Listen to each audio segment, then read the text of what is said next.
But I am completely persuaded that most people have the erroneous idea about what it takes to be successful, and then about what success is, and about what life is. And I would like to, during these next few minutes, climb down right inside of your mind. I'd like to climb down in your emotions. I'm going to motivate you. I'm going to say some things to you that are going to have an impact, and you will, in fact, not be the same when you get up from your seats at the end of this evening. On your trip to Acapulco, there were several things involved. First of all, you had a very specific goal. Second, you had a time limit. And third, you listed the obstacles, the things you had to do in order to get the trip to Acapulco. I'm going to talk to you tonight about goals. There are four basic reasons why people do not have goals. Number one, they have not been sold. Now, friends, I'm flat going to sell you on why you got to have them. I didn't say I wanted to. I didn't say I was going to try to. Didn't say I hope to. I flat said I'm going to sell you on why you must have them. The second reason a lot of people don't have goals is they do not know how to set those goals. I'm going to give you a basic formula for setting those goals that will be precise if you will follow it. The third reason a lot of people do not have goals is they have fear. You see, there's a certain amount of risk involved when you say, this I'm going to do. Even if you do not tell anyone else, when you set a goal, there's a certain amount of risk involved. Then the fourth reason a lot of people do not have goals is because they have a poor self-image. If you do not think you deserve success, if you do not think you deserve a bigger home, to be $1 million producer, to have an outstanding mate, or beautiful, well-disciplined children who are productive, if you don't think you deserve them, then you'll do things that will keep you from getting them. Let's look at number one. Let's sell you on the idea of having goals. Are they important? At Yale University in 1953, they did a study of the graduating seniors. They discovered that of the graduating seniors, only 3% of them had definite, predetermined, written down goals. 20 years later, they did another survey of those seniors who had graduated. They discovered that the 3% who had committed their goals to paper had accomplished more than the 97% who had not written them down. What about you personally? Have you got your goals laid out? Are you a meaningful specific, or are you a wandering generality? Are goals necessary?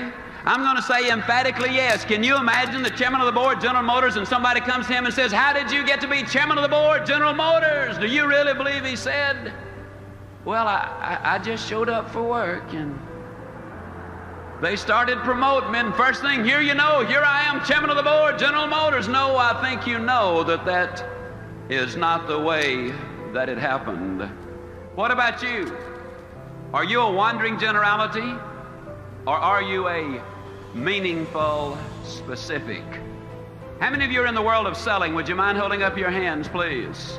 One of the major problems we have in the world of selling, a lot of times the salesperson is out selling, and although they're out there physically, what they're saying mentally is, I need to be home with the family.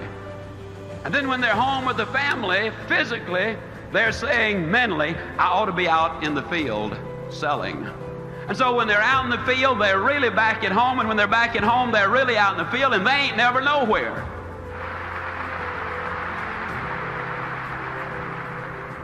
People today complain of lack of time. It's not lack of time that's the problem, it's the lack of direction. Are you a wandering generality, or are you a meaningful specific? Howard Hill was part of the greatest archer who ever lived. He killed a Cape buffalo with a bow and arrow. He killed a Bengal tiger with a bow and arrow. He won 281 consecutive tournaments. He was never beaten in competition. As a youngster, I have seen Howard Hill in newsreels from 50 feet draw dead aim and split the center of that bullseye perfectly in the center. And yet he could take the next arrow and literally split the first one. An amazing demonstration of skill. And yet I'm going to look at you dead center and say to you, I could spend 20 minutes with you.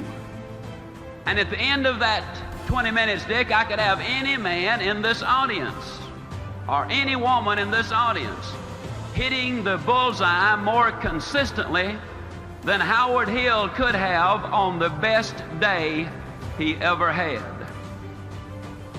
provided we blindfolded Howard Hill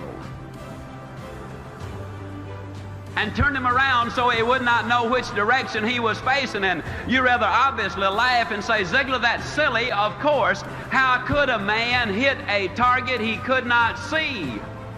That's a pretty good question. Here's another one. How can you hit a target you do not have? Have you got one?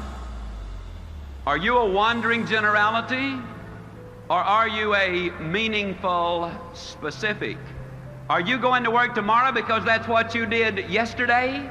If that's the reason you're going tomorrow, you won't be as good tomorrow as you were yesterday because you're 2 days older and no closer to the goal you do not have.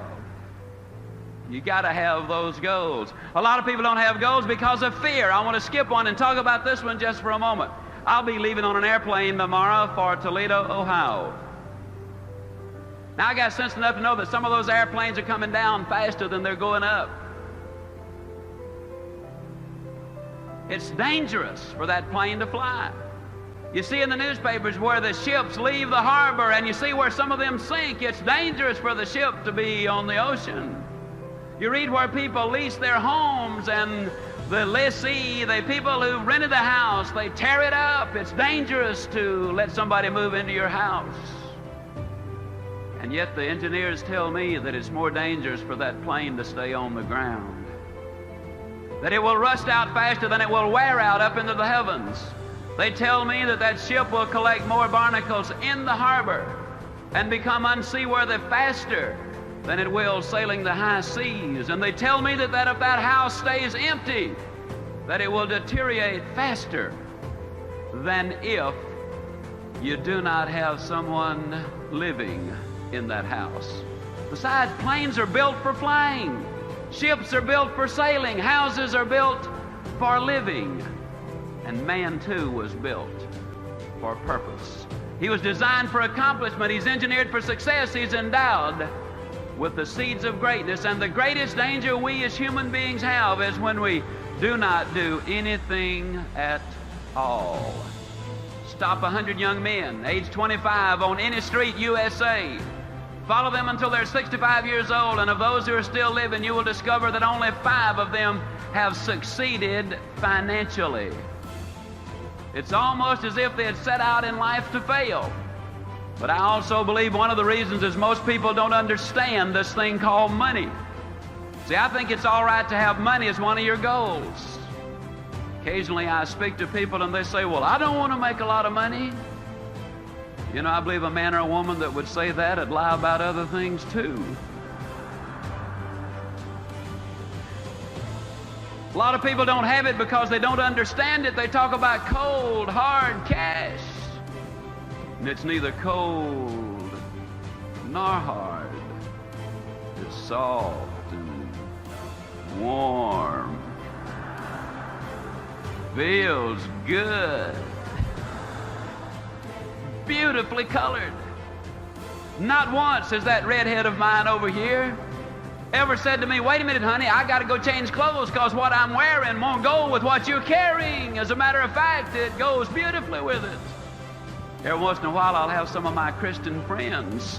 They'll adjust their halos and say, Zig, how do you reconcile all of that talk about money with Christianity? And I say, it's easy. I believe God made the diamonds for His crowd, not Satan's bunch.